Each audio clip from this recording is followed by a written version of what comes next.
ये current electricity का एक क्वेश्चन है सर्किट का। तो देखिए इसमें पूछा क्या गया है, इसमें बोला है कि find I1, I2 and VAB। ये I1 करंट है जो कि 5 ओम रेजिस्टेंस से फ्लो हो रहा है ना। I2 करंट है जो 16 ओम रेजिस्टेंस से फ्लो हो रहा है।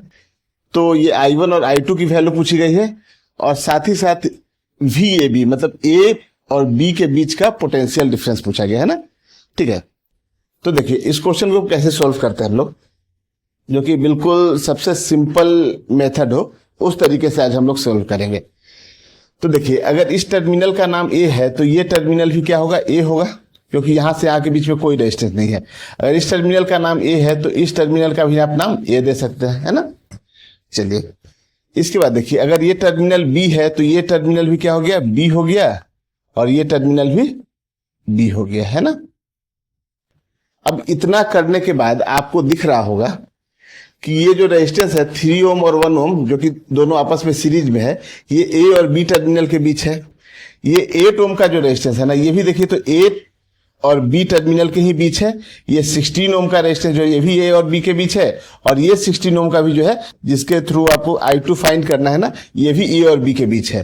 तो ये जितने भी आपको रेजिस्टेंस दिख रहे हैं ना, ये सब A और B टर्मिनल के बीच है, मतलब कि सब आपस में पैरेलल है। चलिए इसका एक और डायग्राम हम बना देते हैं यहाँ पे, कि एक टर्मिनल हमने A ले लिया यहाँ पे, है ना, और यहां से एक 5 ओम का रेजिस्टेंस है और एक बैटरी लगा हुआ है ना।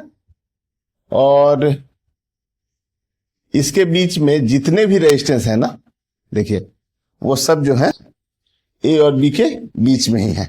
देखिए जैसे यहां से हम लोग शुरू करें तो ये 16 ओम का रेजिस्टेंस जो हो गया है ना, ये 16 ओम का रेजिस्टेंस जो है ये AB के बीच है, तो यहां मैंने 16 ओम का एक रेजिस्टेंस बना दिया। ये टर्मिनल का नाम A दे देते हैं और ये टर्मिनल का नाम B दे देते हैं। तो ये पूरे वायर पे कहीं भी आप देखिए ना, तो हर एक पॉइंट पे जो टर्मिनल बनेगा ना, हर एक पॉइंट का जो टर्मिनल है उसका नाम आप A दे सकते हैं।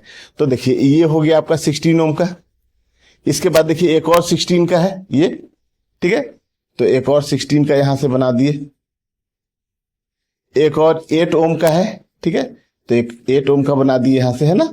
सबका नाम देते हैं, ये 8 ओम है, सॉरी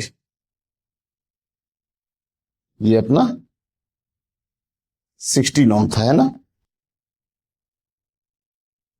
ये 16 है, ये भी 16 है, ठीक है, और ये जो है 8 ओम हो गया, है ना। इसके बाद आप देखिए तो ये 3 ओम और 1 ओम दोनों मिलकर कितना हो गया, सीरीज में है तो 4 ओम का हो गया, है ना, ये 4 ओम का हो गया। इसके बाद देखिए एक ये 2 ओम का रेजिस्टेंस है, ये भी A और B के बीच में ही है, तो ये 2 ओम का हो गया, है ना। अब देखिए यहां पे ये 5 ओम का रेजिस्टेंस है और ये 24 वोल्ट की बैटरी लगी हुई है ना। तो यहां से आप देखिए तो इन सब टर्मिनल का नाम आप A दे रहे हैं यहाँ पे, है ना, और ये सब टर्मिनल का नाम क्या है, B है। तो यहां से देखिए ये दो रेजिस्टेंस पहले देखिए, ऐसे तो सब पैरेलल में है, लेकिन देखिए आप सोल्व कीजिए इस तरीके से कि ये 16 ओम और 16 ओम ये दोनों रेजिस्टेंस पैरेलल में है, तो कितने हो गए।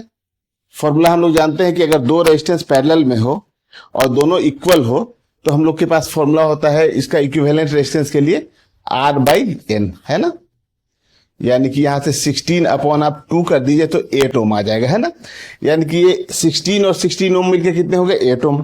फिर जब ये 8 बन गया और एक और देखिए 8 ओम का है, तो 8 और 8 4 हो गए। फिर यहाँ 4 है तो 4 और 4 2 हो गए। फिर ये 2 हुआ और ये 2 हुआ, तो 2 और 2 1 हो गए। मतलब कि ये पूरा आप यहां तक देखिए तो ये यहां से यहां तक जो है ना, यहां से यहां तक, है ना। तो इस टर्मिनल और इस टर्मिनल के बीच अगर हम लोग एक रेजिस्टेंस बनाए तो इसकी वैल्यू कितनी होगी, 1 ओम, है ना। तो अगर आप यहां से इसको हटा दो, ठीक है, या फिर यहीं पे मैं बना लेता हूं एक और, ये 5 ओम है, ये 24 वोल्ट की बैटरी लगी हुई है, और यहां पे ये सब मिलकर कितना हो गया, 1 ओम, है ना। इसका जो इक्विवेलेंट रेजिस्टेंस निकल के आया वो 1 ओम हो गया। अब देखिए ये 5 ओम और ये 1 ओम है ना, ये दोनों सीरीज में हो गए, तो इसका इक्विवेलेंट कितना हो जाएगा 6 ओम। तो 6 ओम रेजिस्टेंस की वैल्यू हो गई और 24 वोल्ट की बैटरी लगी हुई है। ठीक है, तो हम लोग यहां से अगर हम लोग V equal to I R ohms तो लगाए, तो V इक्वल टू कितना हो गया आई आर, तो ये I ही I1 है ना, यही I1 है, तो I1 इंटू आर, तो I1 इज इक्वल टू कितना हो जाएगा V अपॉन आर। तो V की वैल्यू देखिए कितनी है 24 वोल्ट है, और R निकल के आ गया 5 ओम और 1 ओम 6 ओम, तो ये कितना निकल के आ गया 4 एम्पियर है ना, यानी कि जो I1 है वो 4 एम्पियर आ गया आपका आंसर इसका। ठीक है, अब देखिए जब ये टर्मिनल है अपना A है और ये टर्मिनल B है ना, अब यहां देखिए 4 एम्पियर का करंट इससे फ्लो हो रहा है, तो इस रेजिस्टेंस में पोटेंशियल का ड्रॉप अगर आपको निकालना हो तो आप क्या करेंगे, V equal to I R लगाइए, V equal to I R है ना, तो I की वैल्यू इससे कितना करंट फ्लो हो रहा है 4 एम्पियर, और रेजिस्टेंस की वैल्यू कितनी है 5, तो ये कितना हो गया 20 है ना।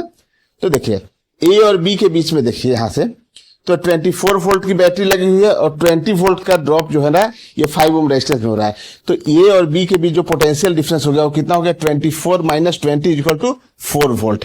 तो यहां से VAB की वैल्यू भी आप निकाल लिए, कितना आ गई 4 वोल्ट। कोई दिक्कत नहीं है यहां तक।